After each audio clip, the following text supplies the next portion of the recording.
Bienvenue sur cette nouvelle vidéo dans laquelle je vais vous répondre à une question qui me paraît très simple mais qui est revenue plusieurs fois dans mes messages, qui est comment on fait pour investir dans des actions qui sont cotées en dollars si j'ai des euros. Finalement, qu'est-ce qui est le plus simple à faire pour convertir mes devises, mes euros vers des dollars? Parce qu'aujourd'hui, il faut le savoir, si vous souhaitez investir sur des actions américaines qui sont libellées en dollars et que vous touchez un salaire en euros, il va falloir à un moment ou à un autre faire en sorte que cette conversion ait lieu.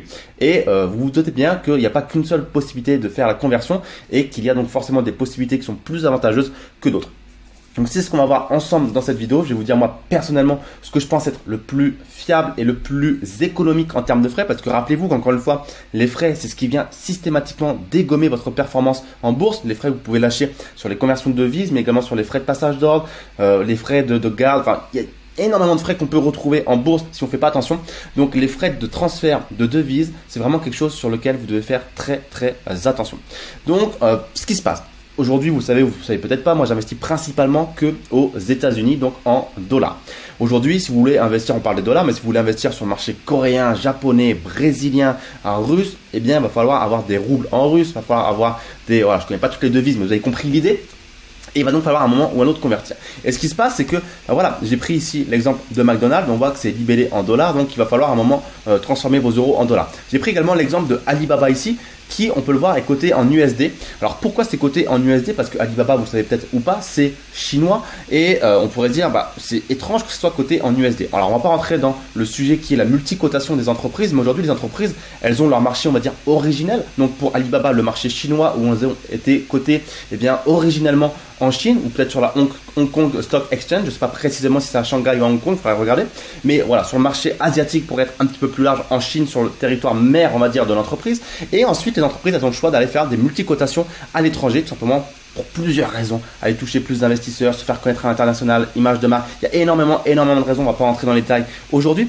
Et pour savoir si une entreprise est cotée sur plusieurs marchés, parce que ça peut vous intéresser. Pourquoi je vous explique ça? C'est parce qu'aujourd'hui, Alibaba, qui on pourrait se dire une entreprise cotée en Chine, donc sur la devise chinoise, on peut se rendre compte ici qu'elle est déjà cotée en dollars. Donc un Américain pourrait se dire, moi avec mes dollars, je peux directement investir dans Alibaba avec mes dollars sans avoir à convertir mes dollars en yens en Chine. Donc ça, c'est un avantage. Donc c'est pour ça que c'est intéressant de savoir également si une entreprise elle est multicotée, pour savoir si vos euros, vous pouvez pas directement les investir en euros sur une entreprise qui est pourtant étrangère. Donc pour ça, vous pouvez aller sur le site qui est market.ft.com ici, ok.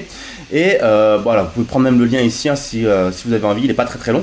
Et ensuite vous tapez le nom de l'entreprise que vous voulez. Donc ici j'ai tapé Baba. Pourquoi Baba? Parce que le ticker, l'identité de l'entreprise Alibaba, c'est BABA. Donc là non plus on va pas rentrer dans les détails de ce que c'est un ticker, etc. Je vous mettrai dans la barre de description mon livre papier de 704 pages dans lequel on rentre en détail dans justement tout ce qui est ticker et également multicotation. Donc n'hésitez pas à lire la barre de description. Mais voilà, j'ai tapé le nom de l'entreprise Baba, son ticker, et on voit ici qu'elle est cotée sur plusieurs exchanges. Donc on voit ici les États-Unis, on voit ici en Suisse, on voit ici au Mexique, on voit ici en Autriche, Autriche, Argentine, bref, on voit qu'elle est cotée sur plusieurs places de marché. Donc potentiellement ça peut être un avantage pour vous, si vous avez les devises de ces pays, d'aller investir directement sur ces places de marché pour pouvoir ne pas avoir à faire la conversion de vos devises et donc économiser sur les frais de change, les taux de change. Ok, donc ça c'est une première chose. On va pas non plus rentrer en détail sur si c'est plus intéressant d'aller sur un marché qui n'est pas le marché originel en termes de cotation pour l'entreprise ou pas. Moi j'aime bien quand même investir sur le marché originel parce qu'il y a plus de liquidité, c'est le marché mère, donc il y a beaucoup plus de chances, c'est certain qu'elle va rester tout le temps sur son marché mère l'entreprise, parce qu'aujourd'hui Alibaba elle est cotée, on voit ici en Suisse, mais c'est pas impossible que demain elle retire sa cotation parce que l'entreprise n'est pas bien reçue en Suisse ou parce que ça coûte trop cher à maintenir la cotation. Il y a beaucoup de critères à maintenir pour l'entreprise, donc c'est pas impossible que demain Baba ne soit plus coté en Suisse. Donc c'est pour ça que j'aime bien investir sur le marché originel qui serait ici la Suisse pour la Chine pour Alibaba, parce que je suis certain que la cotation sera maintenue en Chine, sauf si Alibaba fait faillite, mais là encore une fois c'est une autre histoire. Ok, donc voilà pour ça. Maintenant, comment on fait? Maintenant, supposons que voilà, on a des euros, on va investir en dollars. Concrètement, comment on fait? On a aujourd'hui trois possibilités. La première, ça va être de faire la conversion au niveau de votre banque. Donc, vous dites à votre banque, j'ai des euros, je veux les convertir en dollars. Combien ça coûte? Aujourd'hui, il y a deux possibilités dans cette première possibilité. Il faut suivre. Soit vous avez une banque très traditionnelle, je pense par exemple à tout ce qui va être, BNP Paribas. Et là, vous pouvez oublier systématiquement, les conversions vont être dégueulasse, mais vraiment vous allez voilà, j'ai des mots trop forts en tête, mais vous allez vous faire démonter, voilà, démonter la gueule, voilà. Donc ne faites pas ça. Ou soit vous avez des banques beaucoup plus modernes, je pense notamment à la banque que j'ai moi, TransferWise, où là, eh bien, ça va être beaucoup plus facile parce que TransferWise, ce sont les banques, on va dire modernes, où elles ont des taux de change qui sont extrêmement compétitifs. Donc ça peut être intéressant de faire le change directement auprès de votre banque si vous avez des mobile banking. Je pense donc à tout ce qui est TransferWise et d'autres qui sont qui sont très bien au niveau des taux de conversion. Ça, c'est la première solution. La deuxième solution, ça va être de se dire, eh bien, je me suis connecté sur le site de mon courtier Linksbroker sur un de mes comptes titres chez ce courtier. Alors voilà, vous voyez deux lignes ici en bas d'entreprises que je détiens dans ce compte titre. Alors, je ne sais pas si c'est un cadeau pour vous ou pas. Voilà, vous avez deux des entreprises que j'ai. Normalement, c'est quelque chose que je fais payer aux gens pour savoir ce dans quoi j'investis. Eh bien, parce que j'ai pas envie que les gens suivent bêtement mes conseils et puis également. Voilà, je monétise mes compétences, j'analyse les entreprises et j'investis pas n'importe comment. Donc, je fais normalement payer tous les mois aux gens pour qu'ils découvrent ce que je fais chaque mois sur les marchés financiers. Là, vous voyez deux entreprises. Honnêtement, je pense pas que ce soit un cadeau parce que vous voyez qu'il y a déjà 40% de plus-value sur ces deux entreprises. Bien évidemment, vous savez peut-être ou pas, je suis un investisseur qui recherche le dividende en priorité, mais également le fait en sorte de bien rentrer en termes de prix d'achat sur les entreprises parce que le but, c'est également de ne pas acheter une entreprise à n'importe quel prix. L'entreprise a beau être très bonne, si elle ne me plaît pas en termes de multiples de valorisation, je ne vais pas l'acheter. Donc voilà, ne considérez pas que parce que j'ai ces deux entreprises en portefeuille, vous devez systématiquement les acheter. Ça serait une très grosse bêtise à faire. Ce que je vais vous montrer sur cette page, c'est surtout la partie currencies ici, devises, où on peut voir qu'il y a 111 € en euros et 317 en dollars. Et on pourrait se dire, mes euros, moi je vais les convertir en dollars pour pouvoir acheter des actions ici libellées en dollars. Donc ce qui va se passer, c'est que votre courtier va vous proposer d'avoir accès au marché du Forex, au marché des devises, tel qu'on l'appelle. Et ici, on peut voir que je peux cliquer sur Convert Currency et je peux convertir en tout et n'importe quoi. On voit ici par exemple les roubles russes, on voit ici je pense PLN, c'est peut-être le...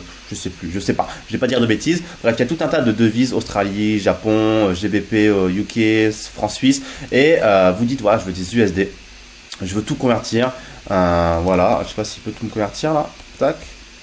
Je sais pas pourquoi ça bloque. We are selling 0 €. Je sais pas pourquoi ça bloque. Première fois que ça me le fait, comme d'habitude, c'est quand on fait une vidéo, une démonstration que ça ne fonctionne pas. Mais normalement, il vous dit, voilà, on vend 108 € par exemple pour un taux de change de X et on choisit et on voit apparaître une ligne qui nous dit qu'on va payer un frais de passage d'ordre. Comme si on passait en fait un ordre en bourse ici, on va passer un ordre sur le marché des devises, donc c'est considéré de la même façon et on va payer les frais qui sont chez Linksbroker de 5 $. Donc là, ça va coûter 5 $ plus le taux de change qui est celui officiel, puisqu'on a celui du marché des devises, du marché du Forex, donc on a vraiment le taux de change officiel. Quand vous allez dans une boutique à l'aéroport pour changer vos dollars contre des euros, vous n'avez pas le taux de change du Forex, vous avez un taux de change parce que, qui est désavantageux parce que la boutique en question doit faire sa marge, elle doit gagner sa vie également, donc elle vous fait un delta. Ici, c'est le marché des devises, c'est le marché du Forex, vous avez le taux de change, le vrai taux de change, vous avez juste à payer 5 $ de frais de passage d'ordre. Donc là, je ne sais vraiment pas pourquoi ça ne marche pas, on va réessayer. Peut-être que le temps que je tourne la vidéo, ça m'avait déconnecté du courtier, parce qu'il y a beaucoup de sécurité, vous savez, on ne vous laisse pas connecter très longtemps. Et du coup, je suis déconnecté en fait et je ne le sais pas encore. Mais bref, l'idée, elle est là. Donc, première solution, c'est de se dire, je passe par ma banque et je fais la conversion directement auprès de ma banque. Mais ça, c'est vraiment pas bon, généralement. La deuxième solution, c'est soit de faire la conversion directement auprès de son courtier. Et la troisième solution qui peut exister parfois, c'est, vous allez passer un ordre. Vous allez par exemple aller sur, on va reprendre Walgreens ici, que j'ai déjà en portefeuille. Vous allez passer un ordre, vous allez dire, boum, moi, je veux acheter du Walgreens. Hop, je veux en acheter par exemple 100, ok. Au marché, ok, valide dans la journée, d'accord. Donc pour 5 000 $, ma commission de passage d'ordre de 5 $. Et la réalité, c'est que par exemple, en portefeuille, j'ai pas de dollars, j'aurai par exemple que des euros. Et ce qui va se passer, c'est que votre courtier, au moment du passage de l'ordre, va faire également automatiquement la conversion de vos euros en dollars pour pouvoir exécuter cet ordre en dollars. La réalité, et faire attention à ça, il faut se renseigner sur les conditions tarifaires de votre courtier. C'est un service qui vous offre, vous avez des euros, vous allez acheter des actions en dollars, pas de souci, passe ton ordre et puis ensuite moi je m'occupe de la conversion. Le problème, c'est que c'est un service qui est potentiellement pas avantageux pour vous par rapport à si vous aviez fait la conversion en amont. Donc il faut faire attention à ces outils qui peuvent être extrêmement simples. Les courtiers facilitent la vie de leurs clients en leur disant: tu as des euros, tu veux investir en dollars, pas de souci, passe ton ordre et tout va bien se passer. Oui, c'est facile, mais le problème, c'est que derrière, potentiellement, le taux de change, il n'aura pas été bon. De la même façon que dans un bureau de change à l'aéroport, le taux de change n'est pas bon. Donc, moi, ce que je fais personnellement, c'est que déjà, j'ai des sources de revenus en dollars. Donc, j'envoie directement des dollars. ce qui me permet de ne pas avoir à penser à la conversion, puisque si j'envoie des dollars chez mon courtier et que j'investis en dollars, il n'y a plus de conversion à faire, mais ça m'arrive également d'envoyer des euros, parce que j'ai des sources de revenus également en euros, et donc quand j'envoie des euros, ce que je fais, c'est que je fais la conversion directement auprès de mon courtier. Donc j'envoie les euros chez mon courtier, ensuite je vais être crédité donc d'euros, comme vous l'avez vu sur la page des devises, je vais être crédité en euros et je fais la conversion sur le marché des devises, comme je vous ai montré auparavant, pour avoir des dollars. C'est ce que je considère être le plus efficace, le plus efficient, parce que j'ai juste à payer les 5 dollars de frais de passage d'ordre pour mon courtier, et ensuite j'ai le taux de change officiel du marché du Forex, du marché des devises. Donc voilà ce que j'avais à vous dire, les amis, concernant comment investir en dollars ou en d'autres devises si on a des euros. Et également, ce que je peux vous recommander aujourd'hui, c'est tout simplement, hop, je fais directement la démonstration sur mon écran, c'est d'aller lire. Alors, si je vous mets des URL qui ne sont pas bons, c'est pas terrible, c'est de vous procurer ce livre que je vais vous mettre dans la barre de description ci-dessous.